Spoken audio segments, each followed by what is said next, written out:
Good morning, awesome people. It's story time. And I don't have a lot of time, so let's get it cracking. There was a man who was happily married with a wife for so many years. They'd had a bunch of children, raised the children, and the children had now grown up and left home to live their own lives. But the one thing that this man was doing that was such a bother to his wife was that he wasn't satisfied with his wife alone. He thought that he had to have a farm and several gardens. So he went about chasing younger women young enough to be his own child, and he kept sleeping around with all of them. There was one particular girl that he couldn't seem to let go of, and this relationship between the two of them had gone on for a long time. But as time will have it, in his middle ages, he started getting weaker and weaker, and one day he suffered a dreadful stroke, which kept him in wheelchair bound and now at home and at the mercy of his wife. The wife did the best that she could to look after him, but of course she was filled with tons of bitterness because all those years when he should have spent time cultivating their marriage, fostering better relationships with her, he spent all that time out there with side chicks, young enough to be his own daughters. So as time will have it, this girl had gotten so accustomed to the fact that the man was always sending her huge sums of money for anything that she wanted. All she had to do was to shout or say the word, and she got the money that she wanted, and she had gotten accustomed to this behavior. Now, the man was wheelchair bound, so he was fully reliant on his wife now for everything. The wife had access to his phone and started to read all the messages and the years of things that had transpired between the two of them. And then she came up with a fabulous idea to teach this young girl a lesson. So what does she do? She sends her a long, lovely WhatsApp message, just like the husband would have done. Oh, honey, I miss you so much. You know that stupid woman called my wife? She's not at home, so I want you to come over. I miss you so much. We have the whole house to ourselves for the weekend. She's gone to see her parents in another town, so we have the house to ourselves.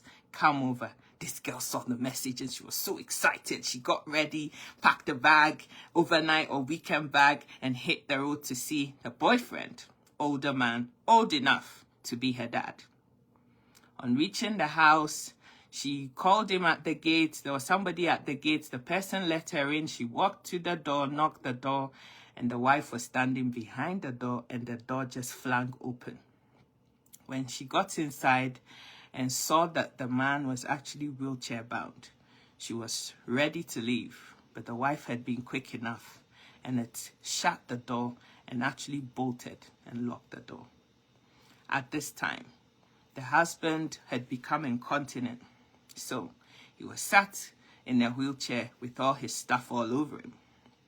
And the wife says, "Thank you so much for coming. I've been shouldering this burden for such a long time, and now I am tired. And since we have both been enjoying my husband, he is now our husband, then we've both been enjoying him. It's time for us to also share the labor. I've been doing it for months, and my back is breaking. I can't carry him anymore. You are more youthful. You are stronger. You actually got the best of him and enjoyed the bulk of his money, which he should have brought to the housestead so that the two of us could have a happier, older life. But since he refused to do that and chose you over me, it's time for us to do division of labor. Now, take our husband to the bathroom, clean him up, give him a shower, and I don't want to hear you ever say a harsh word to him. You enjoyed it when, it was there, so now that it's payback time, now that it's time to look after him, you should be equally ready to look after him as well. And then after that, there's all the foodstuffs that you need in the kitchen. Go make sure that you have cooked for our husband. He has to eat so that he can take his medications." The girl started begging. "Hello, Obakate, how are you doing? Good morning, everybody." Started screaming and begging that she wanted to leave and was trying to find any left window, door, anything that she could escape from. But the wife, warned her that She has actually gotten the area boys all together. If she makes a sound or if she tries to escape and they catch her out there, she wouldn't enjoy what happens to her. So now that we are both wives, we have to both make sure that our husband is fully catered for. You see, we live in a generation where young men and women, but in this story, it's the women that I'm coming to, we have this sense of entitlement, this entitlement mentality that we deserve, we must have. And not that we deserve and we must have where we're actually putting our hands to work and getting the rewards of our hard work, but no, riding over somebody else's back, trying to get the harvest in a farm where you never sowed.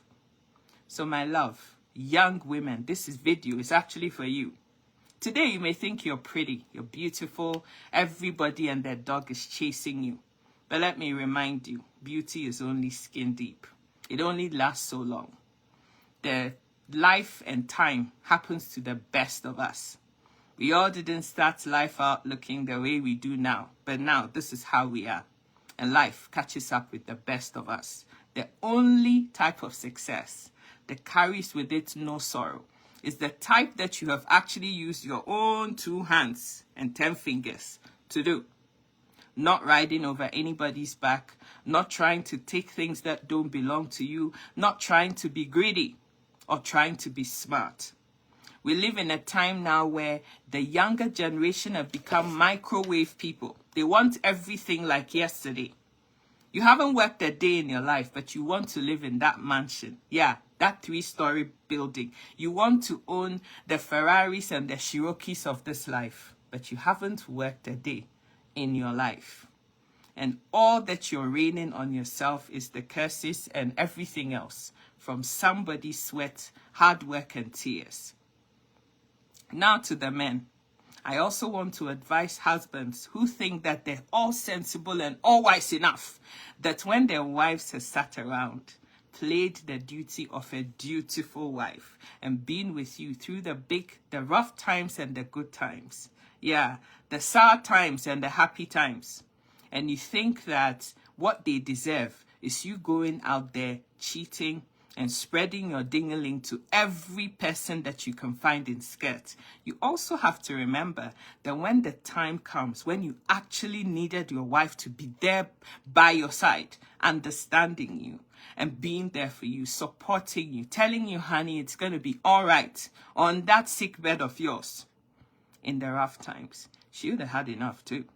Because she would have been resigned, emotionally unavailable to you anymore because you drained her so much of any kind of sentiment, feeling, love, or emotion that she should have normally had for you as the husband.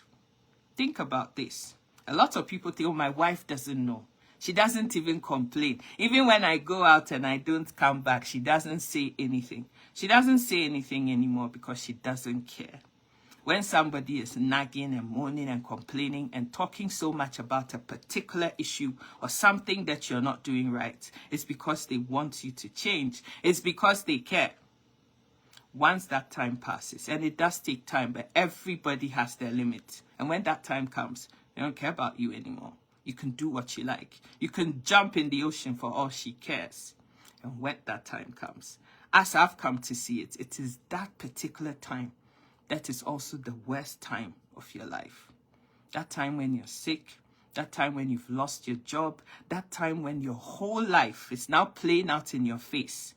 And it's all the effects and the consequences and the harvesting of what you sowed earlier in your earlier years in that marriage. If you want your wife to be by your side, to be your ride or die, to love you, to support you, to be there for you, in those times of need, spare a moment to treat her right, love her, comfort her, support her, and help her to be the best version of herself possible.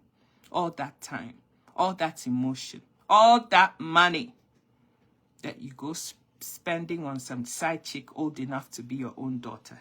Yeah, spend a fraction of that on your own wife and concentrate on your own marriage.